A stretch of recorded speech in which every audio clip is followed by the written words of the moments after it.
seberapa penting sih pelajaran Pancasila ini terhadap dampaknya terhadap jurusan kita, terutama di penyuluhan perikanan.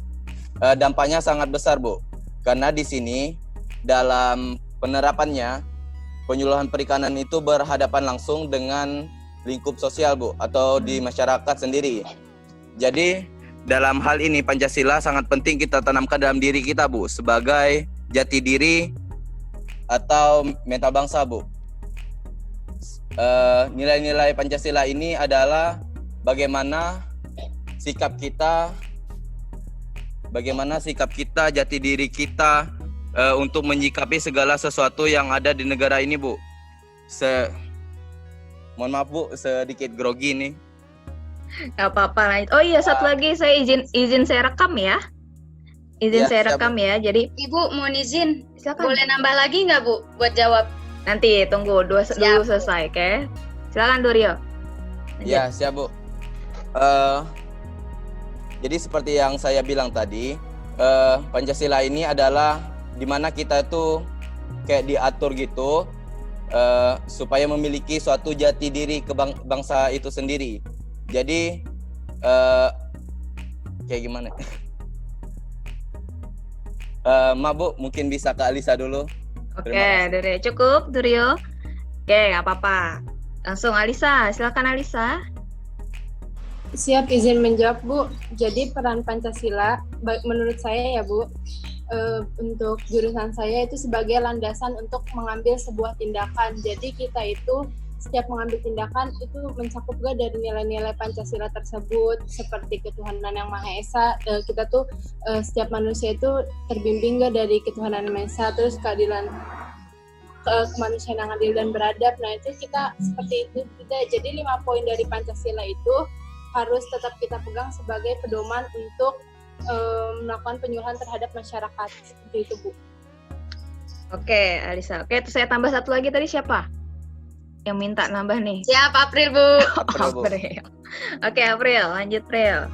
Kan pada dasarnya itu kan Pancasila adalah nilai yang mendasar untuk dijadikan pedoman norma-norma kehidupan ya, Bu ya. Pada khususnya kan kita ini adalah prodi penyuluhan perikanan. Pasti kan berhadapan langsung kepada masyarakat dan kepada orang-orang nih, Bu. Nah, nilai Pancasila ini kita terapkan pada kehidupan sehari-hari seperti ini. Seperti kita untuk saling menghormati, saling menghargai, menumbuhkan rasa tolong-menolong.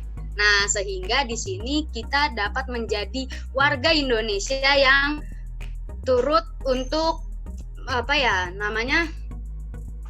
memajukan dan menerapkan sistem Pancasila sekaligus Undang-Undang Dasar, Ibu.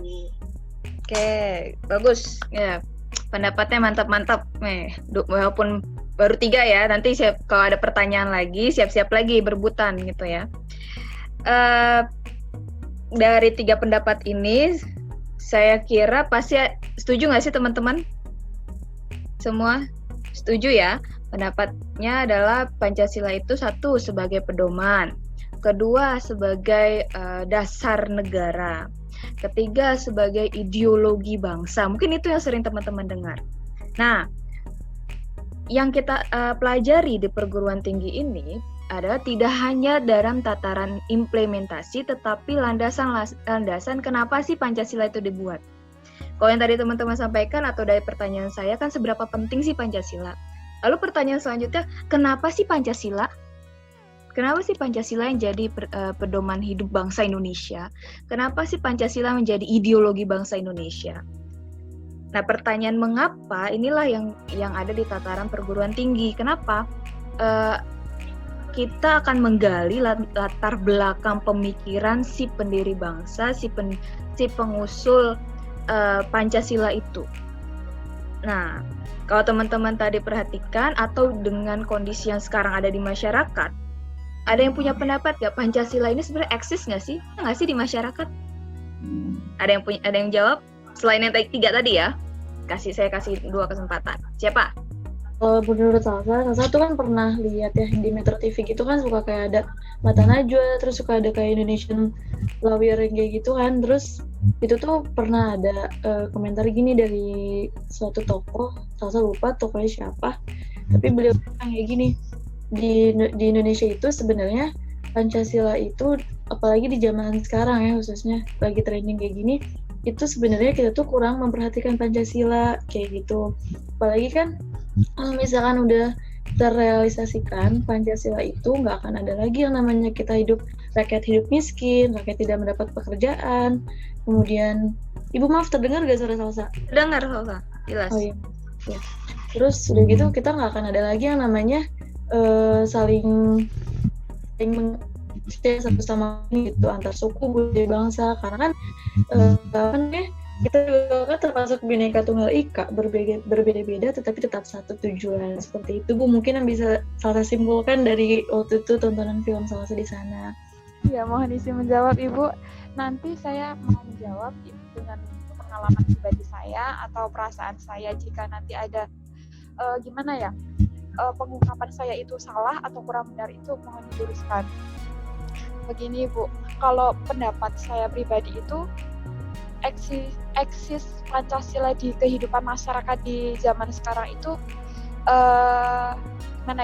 kalau menurut saya belum terlalu semuanya itu belum terlalu Pancasila banget gitu. Terutama di daerah saya, di lingkungan saya, tentang perbedaan agama itu jelas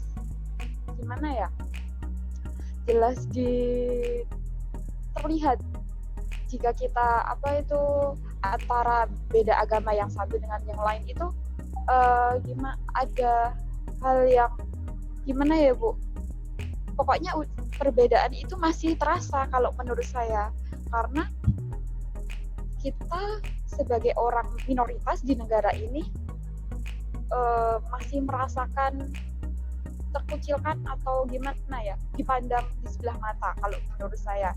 Makanya saya kenapa memilih di Politeknik Akupes, saya ingin menunjukkan rasa yang di dalam diri di keluarga saya itu nggak cuma kayak gitu loh. Jadi saya ingin menunjukkan bahwa saya itu bisa, keluarga saya itu bisa gitu. Terima kasih. Oke, terima kasih Susi. Nah, ini kan pengalaman ya yang dirasakan teman-teman. Jadi biar kita di tataran perguruan tinggi itu coba menelaah nih, merasionalisasikan atau menyimpulkan, kemudian kenapa sih Pancasila sebagai dasar negara? Oh, kenapa sih Pancasila itu sebagai ideologi? Kemudian nanti ada pertanyaan yang menggelitik pasti ketika kita membahas tentang Pancasila, ada Pancasila itu bisa berubah nggak sih? Nah, itu pasti akan nanti kita akan diskusikan mengenai hal tersebut itu. Jadi supaya pandangan kita nih pada tataran perguruan tinggi, tataran nanti nih sebagai teman-teman apalagi sebagai penyuluh perikanan, itu tidak hanya terkungkung di satu kotak saja gitu. Tidak hanya ada di satu rumah saja, tetapi bisa mengeksplor eksplor dasar pemikiran, eksplor pandangan di dalam, terutama ya di bidang akademik, di kelas, di forum-forum akademik, itu kita punya yang namanya mimbar akademik. Apa itu mimbar akademik? Mimbar akademik itu ada kebebasan kita untuk menyampaikan pendapat ketika kita berada di forum akademis, misalnya di seminar, di kelas gitu. Itulah cara kita menelaah atau mengolah pandangan kita supaya kita mendapatkan kesepakatan yang bersama gitu. Suara saya kedengeran ya? Iya, siap. Kedengeran. Nah, misalnya seperti tadi Susi yang menyampaikan, nanti kita bisa, Susi apalagi menjadi sebagai penyuluh, nanti akan bukan hanya penyuluh perikanan, bisa juga penyuluh bahwa terkait dengan konsep negara kesatuan mungkin, atau pemahaman terhadap Pancasilanya gitu ke masyarakat di sekitar Susi. Nah, itu menjadi poin penting sebagai kita sebagai warga negara gitu kan. Nah, salah satunya itu. Oke. Terima kasih Susi pendapatnya. Terus kemudian tadi Salsa sudah masuk belum ya, Salsa? Siap Ibu, saya boleh izin bertanya nggak Bu? Boleh, silakan April. Ini Bu, kan kita selama SD, SMP, dan SMA kita mempelajari pendidikan kewarganegaraan atau yang disebut dengan PKN. Nah, mengapa di perguruan tinggi PKN dan Pancasila itu kan pada dasarnya kan menyatu ya Bu dalam pelajaran PKN nih Bu. Kenapa dalam perguruan tinggi ini kita dibedakan Bu, dipisah? Apakah kita lebih difokuskan untuk mempelajari Pancasila lebih dalam dan PKN lebih dalam atau bagaimana Bu? Mohon jawabannya ya Bu ya. Oke. Ya, satu, tadi sudah Pak April jawab sendiri. Jadi gini, secara normatif itu artinya ada amanat peraturan perundang-undangan yang mengamanatkan perlu adanya 4 mata kuliah wajib dasar umum, MKDU atau MKWU, mata kuliah wajib umum di tataran perguruan tinggi. Mungkin teman-teman di semester 1 semuanya akan dapat 4 mata kuliah itu. Ada Pancasila, Kewarganegaraan, Bahasa sama Agama, Bahasa Indonesia dan Agama. Itu 4 mata wajib, itu diatur di dalam Undang-Undang 12 tahun 2012. Nah, kembali lagi pertanyaan April, kenapa sih di perguruan tinggi itu mempelajari 2 pelajaran ini lagi? Satu, akan lebih memperdalam, mengeksplor, artinya apa? Pada tataran perguruan tinggi, capaian lulusannya itu dapat menjelaskan, dapat mengidentifikasi, dapat menguraikan suatu permasalahan atau suatu bahan kajian.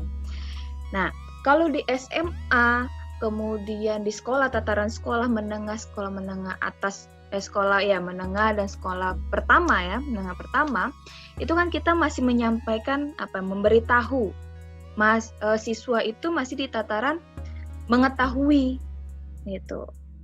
Mengetahui. Makanya ujiannya kan rata-rata pilihan ganda gitu ya, ataupun sebutkan terus siapa gitu kan, pertanyaan seperti itu. Tapi di perguruan tinggi pertanyaan yang akan teman-teman temukan nanti adalah mengapa, bagaimana, jelaskan gitu. Jadi pemahaman teman-teman kenapa sih, misal kalau dari Pancasila, kenapa sih Pancasila itu dibentuk? Latar belakangnya apa? Dasar filsafatnya apa? Kemudian kenapa Pancasila itu kalau teman-teman pahami, Pancasila itu kan pertama dibuat oleh tim khusus nih, tim 9 gitu kan. Pertama ada sidang BPUPKI. Sebelum Pancasila itu terbentuk kan si panitia 9 ini, si para pendiri bangsa ya, founding parents ini, dia kan berpikir tuh, apa sih dasar negara kita yang cocok sampai dengan diakui sampai dengan anak cucu kita. Nah, kita akan membahas pada tataran di sana. Kalau pada tataran sekolah, teman-teman membahas adalah setelah ya Pancasila mungkin disusun disusun oleh siapa, disusunnya kapan, gitu kan? Mungkin alasan-alasannya masih secara general. Tetapi di perguruan tinggi, kenapa sih dasar pemikiran Soekarno itu bisa membentuk atau mengusulkan yang disebut Pancasila di dalam sidang BPUPKI, sidang BPUPK Indonesia, bukan PKI ya, gitu. Nah, kita tatanan di sana. Kemudian Pancasila eksis nggak sih, tadi pertanyaan saya, eksis nggak sih sekarang? Oh, Pancasila itu bisa berubah nggak sih? Nah, jadi di situ kita bahasnya. Nanti akan saya tunjukkan materi apa saja atau bahan kajian apa saja yang akan kita bahas selama 1 semester. Nah, kalau kewarganegaraan apa sih yang dipelajari? Mungkin kalau misalnya di di tataran sekolah menengah, teman-teman akan dijelaskan atau diinformasikan ya, supaya teman-teman tahu misalnya bagaimana cara memperoleh kewarganegaraan, kemudian apa bedanya warga negara dan penduduk, kemudian hak-hak warga negara, ya gitu kan. Nah, kalau di tataran perguruan tinggi sama hal seperti Pancasila. Kenapa sih warga negara itu punya hak dan kewajiban? Apa sih tataran hak kewajibannya apa sih? Kenapa hak dan kewajiban itu diatur dalam konstitusi atau undang-undang dasar gitu? Itu April. Jadi tataran lebih satu tingkat lagi nih. Bukan hanya mengetahui, tetapi nanti teman-teman akan dapat menjelaskan, dapat menguraikan gitu latar belakang kenapa itu dibentuk, atau kenapa problem misal kewarganegaraan kayak beberapa tahun lalu 2016 mungkin ya teman-teman pernah dengar yang namanya ada tim salah satu anggota Paskibraka misalnya ada yang dikatakan 2 kewarganegaraan misalnya seperti itu. Nah, ada juga beberapa tahun lalu, 2014, ada salah satu menteri yang dibilang punya 2 kewarganegaraan. Nah, Terus bagaimana solusinya atau bagaimana permasalahan itu bisa terjawab itu.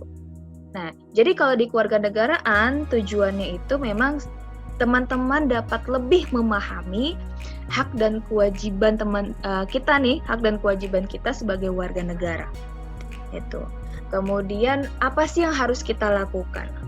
Tentu di kewarganegaraan juga seharusnya ya di konsep untuk membelajar mengetahui kewarganegaraan itu juga teman-teman juga akan ada kaitannya sebagai penyuluh perikanan, sebagai warga negara, bagaimana cara konsep bela negaranya seperti apa gitu kan.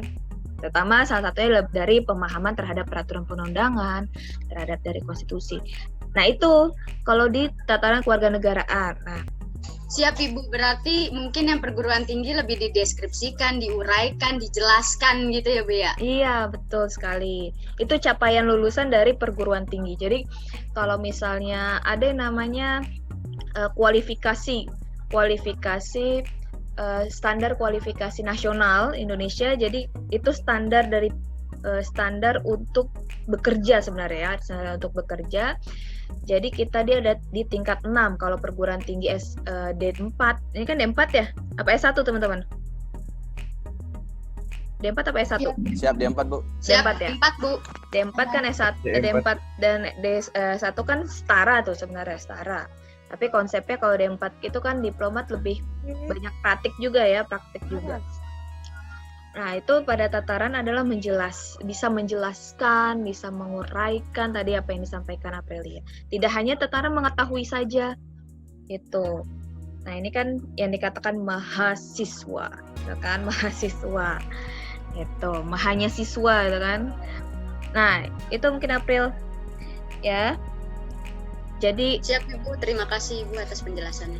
Gitu. Oke? Sudah jelas ya? Siap, sudah Bu. Oke, untuk pertemuan hari ini cukup ya? Penjelasannya. Izin Bu. Ya. Apa kita bisa dokumentasi dulu Bu? Oh, boleh. Untuk laporan. Betul. Oh iya, satu lagi. Ini kan saya record. Jadi mudah-mudahan saya bisa upload di YouTube saya tapi ya. Namanya channelnya apa Bu? Namanya Cipta Rahman. Oke, silakan mau didokumentasikan. Ya baik Fali, mungkin bisa dibantu untuk SS-nya atau Zahra. Yap. Ya, kasih aba-aba. Oke. Gayanya gimana Bu? Gayanya gimana? Terserah. Gini Pancasila Bu. Oh iya, benar. Salam Pancasila, betul. Maaf ya nggak ikutan soalnya mau nge-screenshot. Oke. Ya, Slide Zara aku wakilin. Slide pertama, 1, 2.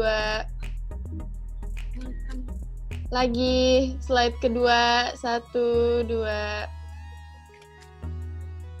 Oke, mantap. Udah. Ya. Oke, Terima kasih siap. ya teman-teman semua untuk pertemuan pertamanya. Semoga mohon kerjasamanya untuk 1 semester ini. Jadi kalau di kelas saya sebenarnya santai aja gitu ya. Gak usah kaku lah gitu kan. Oke, semoga kita bisa sharing ilmu pengetahuan. Sehat-sehat semua teman-teman. Salam buat keluarga, semoga sehat juga. Ya. Oke, akhir kata dari saya. Assalamualaikum warahmatullahi wabarakatuh. Waalaikumsalam. Waalaikumsalam Bu. Terima kasih Bu. Terima kasih Bu.